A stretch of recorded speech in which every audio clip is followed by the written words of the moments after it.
Graça e paz, bom dia a todos, bem-aventurados que aqui já estão, benditos que ainda hão de chegar.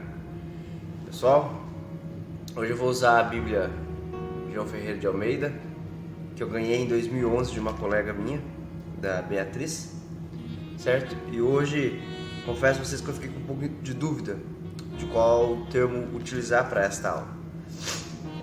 Ainda estou preparando a aula de Jeremias, tá?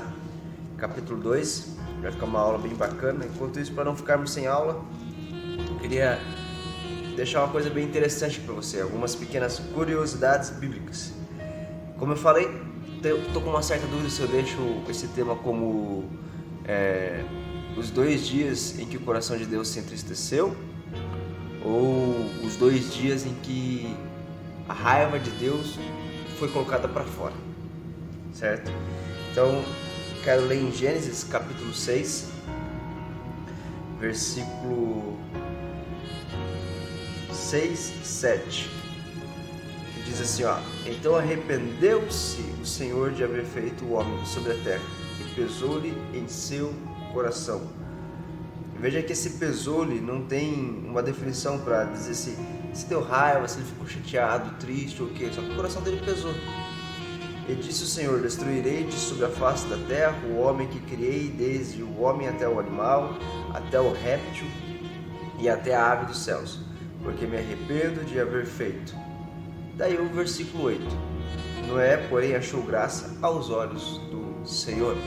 Então, acabei de ler Gênesis capítulo 6, versículo 6, versículo 7 e versículo 8. Só lembrando, se você ainda não é inscrito no canal, se inscreve, deixa o teu like. Não te custa nada se inscrever, para mim você abençoa muito a minha vida. Deixa teus comentários também, que agora eu vou falar sobre, quando eu mencionei os 2 dias talvez mais tristes, ou de que Deus colocou a raiva dele para fora, certo? Por que eu te digo isso? O primeiro é esse, Gênesis capítulo 6, aonde vai falar que Deus destruiu a terra, matou todos, aniquilou a raça humana, assim, por brincar, deixando apenas Noé e sua família viva. Deus pesou o seu coração porque os pecados alcançaram muito o coração de todos eles. O pecado falou muito forte ao ponto de incomodar ao Senhor por tudo que eles estavam fazendo de errado e de mal, certo? Então Deus resolve destruir a terra. Só que Noé achou graças aos olhos do Senhor. E como o projeto já era a salvação, a crucificação de Cristo e tudo mais, Deus permite Noé ficar vivo. Entrando na parte das curiosidades bíblicas. Primeira parte. Geralmente o pessoal diz que foi 120 anos para construir a arca, certo? Não há um relato esclarecedor de se foi isso realmente ou não. Só que a maioria do pessoal se confunde com a passagem que está em Gênesis capítulo 6, versículo 3, que diz assim: Então disse o Senhor: Não contendará o meu espírito para sempre com o homem, porque ele também é carne, porém os seus dias serão 120 anos. Ou seja, esses 120 anos que geralmente o pessoal fala é pegado nesse Gênesis capítulo 6, versículo 3. Só que não é 120 anos para construir a arca, é 120 anos a idade limite das pessoas ficarem vivas, certo? O padrão máximo.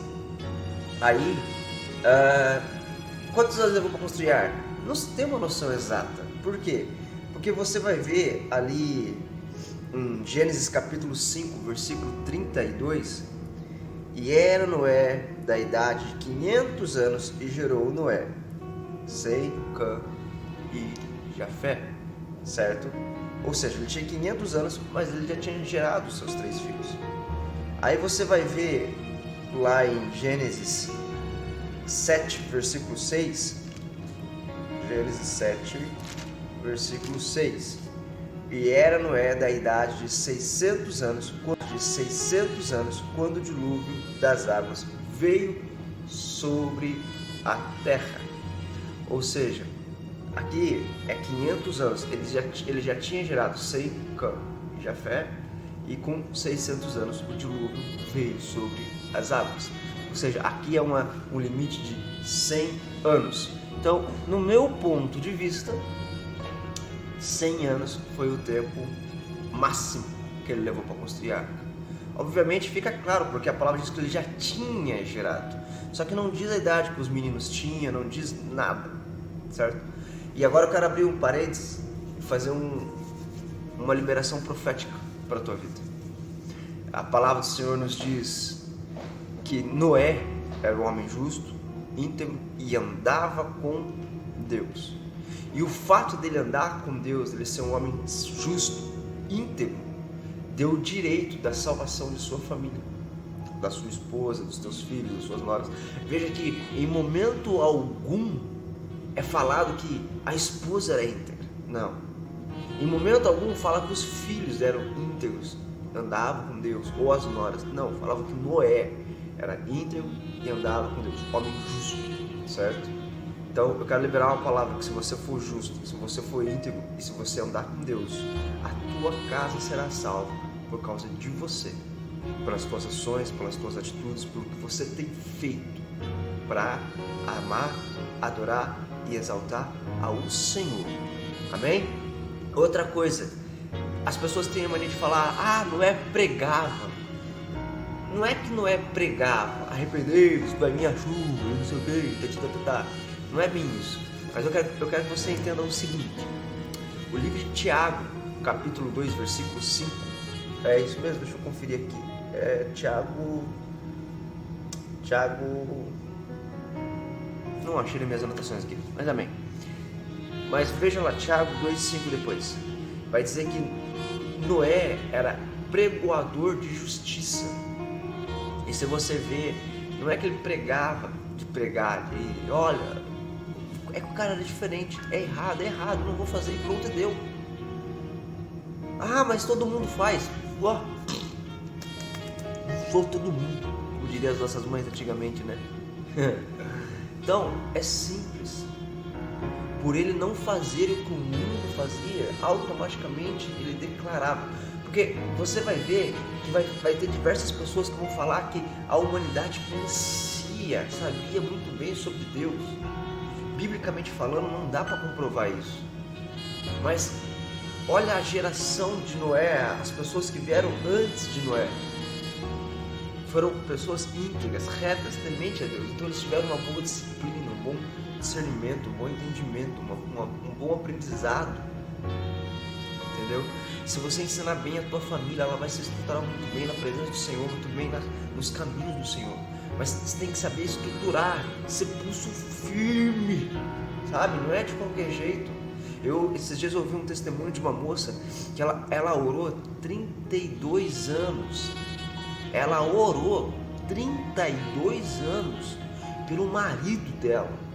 O marido dela era da macumba e ela era evangélica. Aí eu acho interessante porque ela não desistiu, ela permaneceu 32 anos orando. Desculpa, 32 não, 36 anos orando. Fala a verdade, você seria guerreiro, persistente? Vendo o mundo fazendo o que está fazendo, vendo as pessoas fazendo as coisas que estão fazendo, esse diferencial, assim, você permaneceria fiel? A lição principal de Noé para as nossas vidas é essa, é ver todo mundo fazendo as coisas erradas, todo mundo agindo de maneira errada, sabe? E ele permaneceu, ele se manteve ali, firme, forte, fiel. É difícil, não é fácil. Você vê todo mundo fazendo as coisas erradas e se dando bem, e você às vezes fazendo certo e não se dando bem. Não é uma coisa legal, uma coisa gostosa. O coração pesa, a gente se entristece, é normal da natureza humana. Só que você precisa entender e compreender que o que deu direito à salvação a ele foi ele ser diferente do mundo. Igual aquela mulher, ela orou 36 anos pela vida do marido. O marido aceitou Jesus, saiu da macumbaria, da feitiçaria, e quando ele saiu da macumbaria, da feitiçaria, e quando ele aceitou Jesus, deu 15 dias, o homem morreu. A mulher já ia ficar feliz porque morreu com Cristo, pelo menos a salvação foi garantida. Lembra que eu falei? Se você é fiel a Deus, se você permanece na presença de Deus, automaticamente a tua família vai ser salva, mas não é porque eles vão cometer pecado, não, é pela tua fé mesmo. É pela tua persistência, pela tua garra. E a nossa geração hoje, graças a Deus, está mudando. Porque eu tenho visto muitas pessoas com desejo, com anseio, com vontade de ter mais de Deus. A presença de Deus tem sido maior nas coisas da vontade de Deus do que das coisas do mundo. Carro, casa, todo mundo quer isso. E não é errado, tem que querer, tem que sonhar mesmo. Deus tem sonhos com quem sonha. Agora, se tu não sonha, Deus não vai ter projeto contigo. Vive só deitado, Deus não vai botar você para trabalhar, não adianta. Você entende isso? Então aquela mulher orou 36 anos, o marido se converteu, o marido morreu. Aí o filho se desviou da presença do Senhor, porque o filho ia para a igreja com ela, conhecia as coisas do Senhor. Aí ela orou mais 12 anos para o filho voltar para Jesus. Olha só, 48 anos em oração por 2 pessoas. Você faria isso? Você permaneceria? Persistiria? Teria garra, vigor para isso? Noé nos mostra isso. Mesmo o coração de Deus estando triste ali, ainda houve uma pequena alegria, porque havia uma pessoa justa. Entendeu? E Deus salvou a vida dele, protegeu ele, guardou ele, colocou ele na arca. E qual é agora a segunda parte? Qual é a segunda dia que eu acho que Deus ficou muito triste? Foi no dia da crucificação de Cristo. Quero te fazer uma comparação. Você que é pai, você que é mãe, vai ser fácil para você imaginar o que eu vou te falar agora. Jesus não carregou só as nossas chicotadas, nossos pecados, nossos tapas, nossos chutes, nossos cuspes. Ele não carregou só as nossas cruzes. Você que é pai, você que é mãe, quando você precisou dar um tapinha no teu filho, você deu tapinha com amor? Você deu tapinha com carinho? Como foi? Você teve um pequeno momento de raiva, foi lá e... para aqui, menino! Não é assim? Fala a verdade. Ei, quando são 2 filhos fazendo bagunça, 3 filhos fazendo bagunça, é mais ainda, não é? Agora imagina a raiva de sobre cada filho que se acumulou no coração de Deus, e Deus não bateu e segurou. Toda essa raiva ele pegou e jogou em cima de Jesus. Que ele aliviou todos os pecados do mundo. Dá até para brincar em dizer que quando Jesus morreu, por alguns minutos ou por alguns segundos, o mundo ficou sem nenhum pecado, até que o primeiro voltou a pecar. Consegue imaginar isso? Bem, então vou deixar por aqui essa aula. Espero que você tenha gostado de uma aula rápida, simples, só para curiosidades bíblicas e para você saber, na minha opinião, qual foram os 2 dias em que Deus se entristeceu ou liberou toda a sua raiva sobre o mundo. Amém? Que Deus abençoe a tua vida poderosamente.